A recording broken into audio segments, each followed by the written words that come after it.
فرماتے ہیں نبی مہربان صلی اللہ علیہ وسلم نے فرمایا جب اللہ سے معراج کی رات میں نے ملاقات کی تو اللہ اور میرے درمیان میں کوئی پردہ نہیں. فرمایا اگر کوئی چاہتا ہے کہ میں رب سے ملاقات کروں، موسیٰ علیہ السلام نے 70,000 پردوں میں اللہ سے ملاقات کی. جب بھی کلام کے لیے جاتے تھے 70,000 پردوں کے اندر اللہ سے کلام کرتے تھے. فرمایا میری امت کا کوئی بندہ اگر اللہ سے ملاقات کرنا چاہتا ہے تو نماز کے اندر کھڑا ہو جائے. نماز کے سجدے کی حالت کے اندر اللہ کے نبی صلی اللہ علیہ وسلم فرمایا بندہ اور اللہ دونوں کے درمیان میں فرمایا اللہ کی طرف سے کوئی پردہ نہیں. گویا فقہاء نے لکھا ہے کہ ایسے نماز پڑھو جیسے رب کے دونوں پاؤں کے درمیان میں نماز پڑھ رہا ہوں. میرا سجدہ وہاں پہ اور رب بڑا جمان ہے بیٹھے ہیں اور میں سجدہ کر رہا ہوں. جب یہ طلب ہوگی دل کے اندر، جب یہ کیفیات ہوگی اللہ کے سامنے کھڑے ہونے کی، تو کیا وجہ ہے کہ ہماری نمازوں میں خوشی وضو نہیں پیدا ہو؟ ہر بندہ یہ چاہے میرا رب میرے سامنے موجود ہے، میں نماز میں کھڑا ہوں. پھر کوئی وجہ نہیں کہ انسان پھر سوچ دکان میں ہو یا بازار میں یا کسی اور سوچوں میں گم ہو. اللہ نے فرمایا قد افلح المؤمنون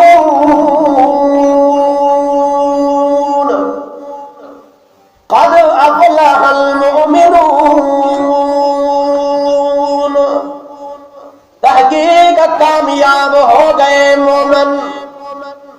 مومن آدمی کامیاب ہو گیا. کون سے مومن؟ فرمایا الذین ہم فی صلاتہم خاشعون، جو اپنی نمازوں میں خشوع کرنے والے ہیں، خضوع کرنے والے ہیں. خشوع کا معنی عاجزی ہوتا ہے، خضوع کا معنی حاضر ہونا ہے. یعنی جب بھی اللہ کا سامنے کھڑا ہوتا ہے تو حاضر ہو کر کھڑا ہوتا ہے، غیر حاضر نہیں ہوتا. یعنی کہ جسم تو یہاں پہ ہے اور تمہاری سوچیں کہیں اور پھر رہی ہے. نہیں، روح اور جسم دونوں حاضر ہوتے ہیں اپنے رب کے سامنے. خشوع اور خضوع. ہمارا تحقیق کامیاب ہو گئے مومن لوگ. اور مومن کون ہے؟ مومن کی تعریف اللہ نے دوسرے مقام پہ فرمایا انما المؤمنون الذین اذا ذکر اللہ وجلت قلوبهم. مومن وہ آدمی ہے کہ جب اللہ کا ذکر اس کے سامنے کیا جائے تو دل ڈر جاتے ہیں. ذرا بات کو سمجھ. حضرت عبداللہ ابن عباس رضی اللہ تعالیٰ نے فرمایا کہ ذکر سے مراد اعلیٰ درجہ قرآن ہے، ادنا درجہ سبحان اللہ والحمدللہ لا الہ الا اللہ ہے ادنا درجہ، اور سب سے اعلیٰ درجہ ہے قرآن مجید. یہ سب سے بڑا درجہ ہے قرآن. گویا اللہ یوں فرماتے ہیں کہ انما المؤمنون الذین اذا ذکر اللہ. مومن آدمی کے سامنے جب اللہ کا قرآن پڑھا جائے، اللہ کا قرآن پڑھا جائے تو وجلت قلوبهم، اس کے دل ڈر جاتے ہیں. دل اس کے اندر خشیت آ جاتی ہے، ڈر آ جاتا ہے. چاہے وہ قرآن ویسے پڑھا جائے، چاہے وہ قرآن نماز میں پڑھا جائے. نماز میں قرآن پڑھا جائے.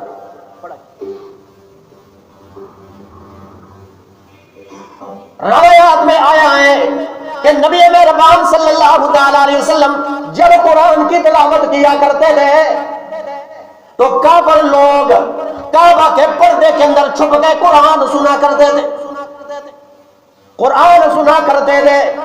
حضرت عمر فاروق رضی اللہ تعالیٰ عنہ فرماتے ہیں میں کعبۃ اللہ کے پردوں کے اندر جب میں اسلام نہیں لایا تھا تو نبی کا کلام سننے کے لیے ہم کعبۃ اللہ کے پردے کے اندر چھپ جایا کرتے.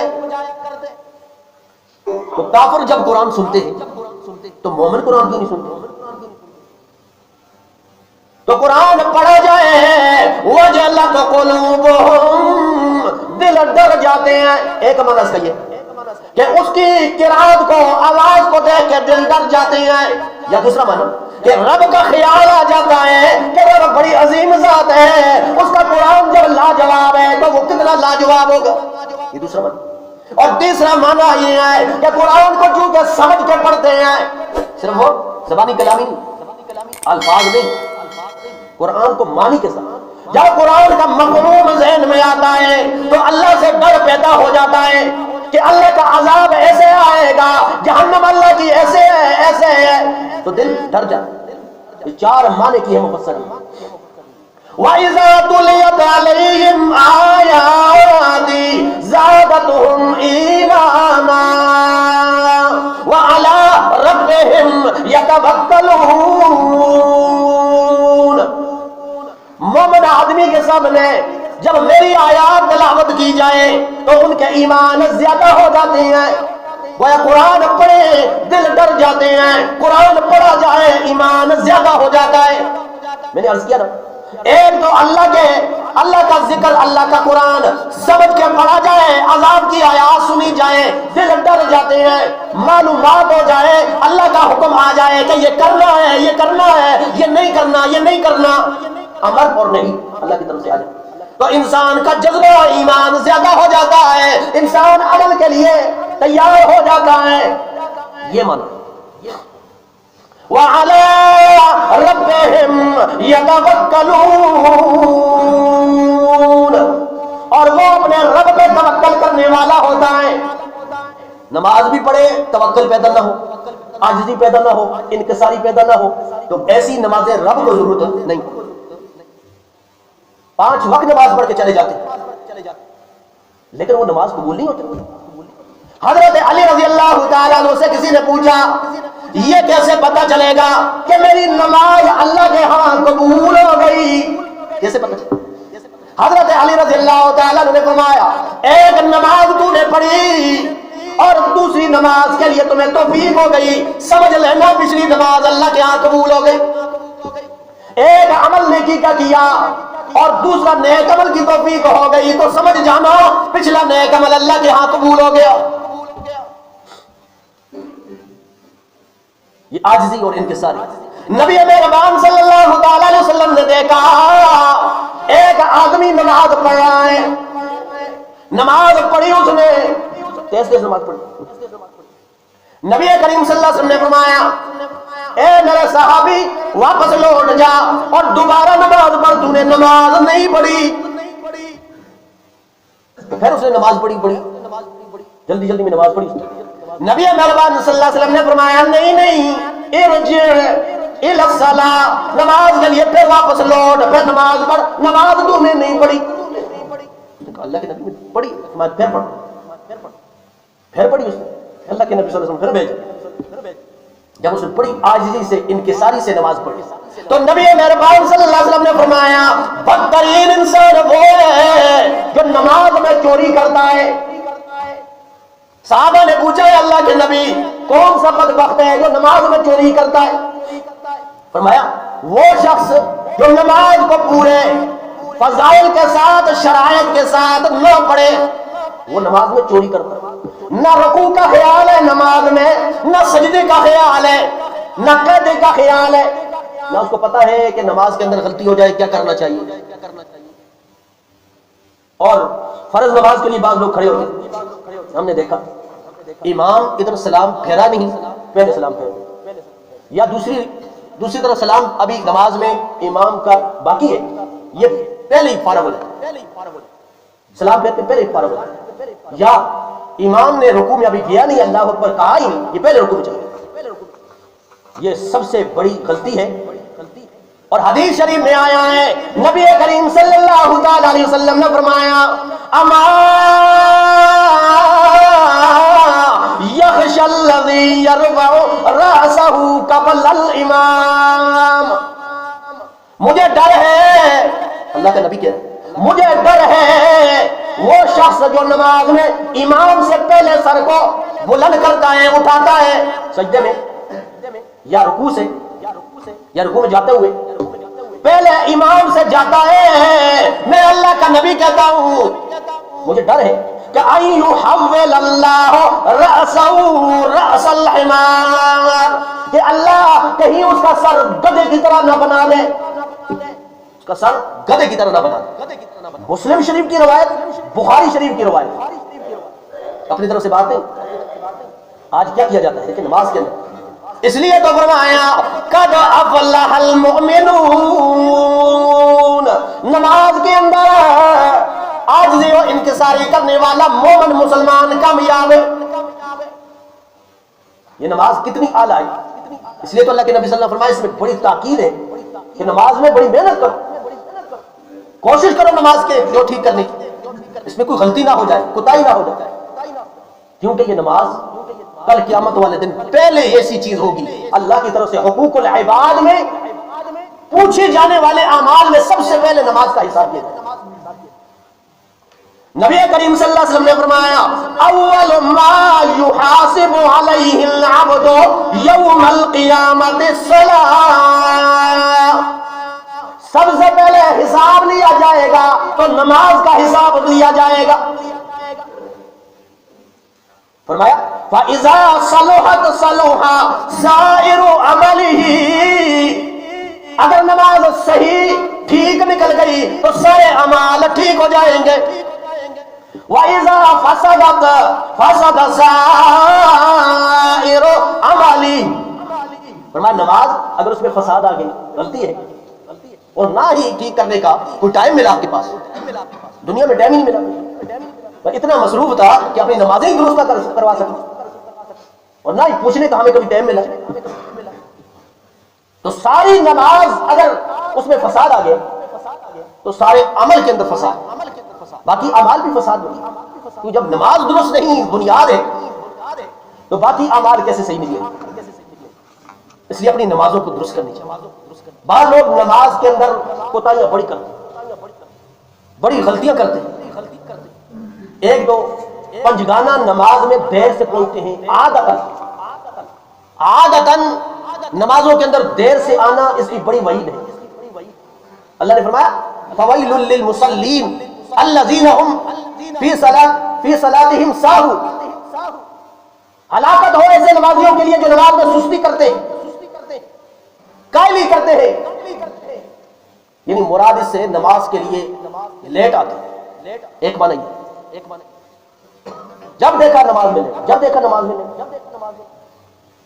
اور مسائل بھی تبھی پیدا ہوتے ہیں جب نماز میں لیٹ آیا جائے، بعد سے ایک رکعت رہ جاتی ہے، بعد سے دو رکعتیں رہ جاتی ہیں، لوگ پوچھتے ہیں جی نماز کے اندر لیٹ آئے ہیں، اب سبحان اللہ کیسے پڑھی جائے، اب اس کو کہاں سے شروع کیا جائے،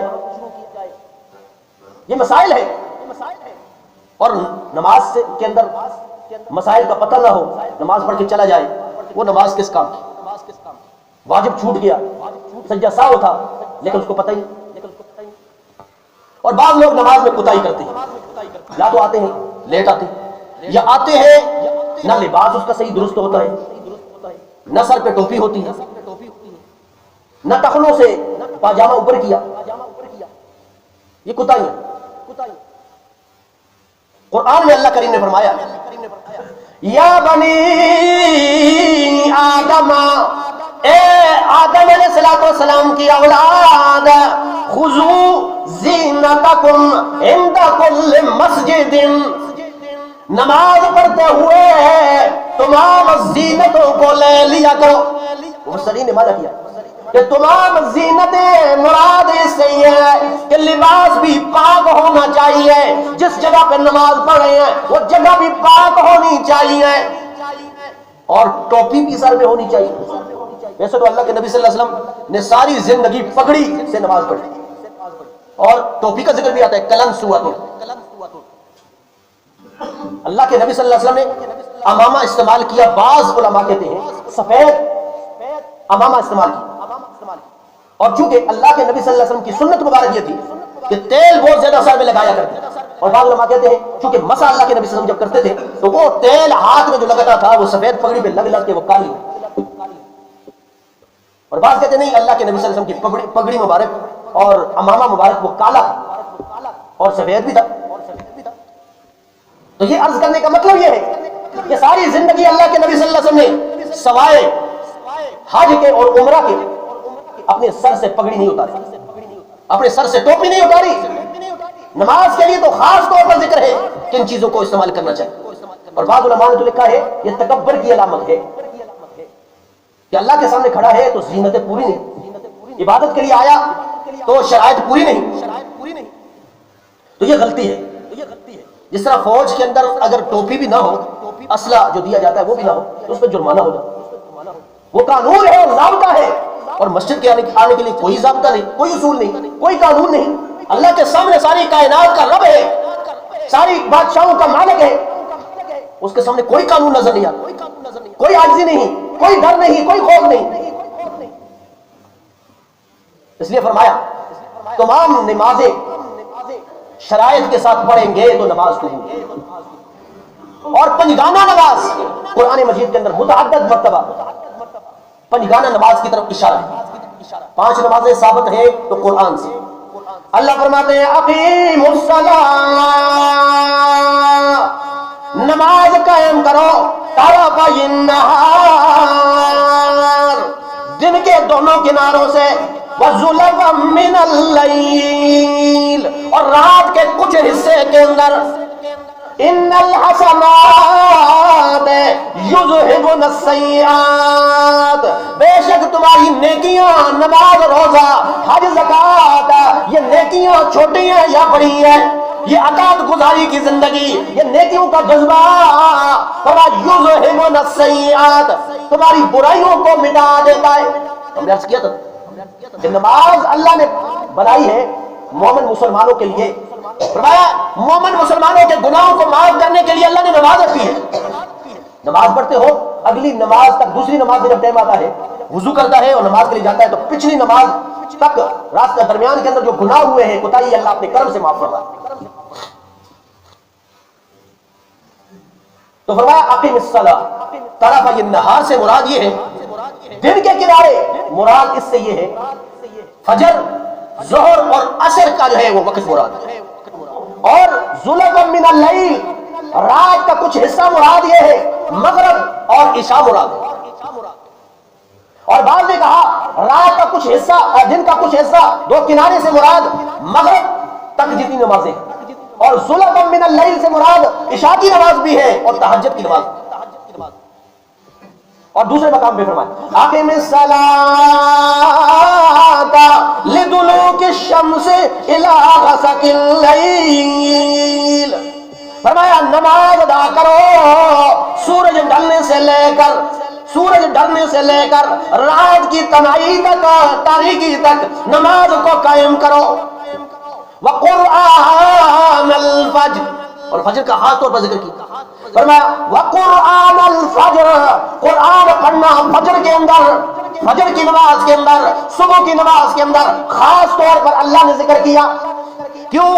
ان القرآن الفجر کان مشہودا، کہ فجر کے وقت خاص طور پر اس لیے اللہ نے ذکر کیا ہے کہ اس وقت کے اندر فرشتے خاص طور پر فجر کے اندر قرات جو کی جاتی ہے اس کے سننے کے لیے آ رہے ہیں۔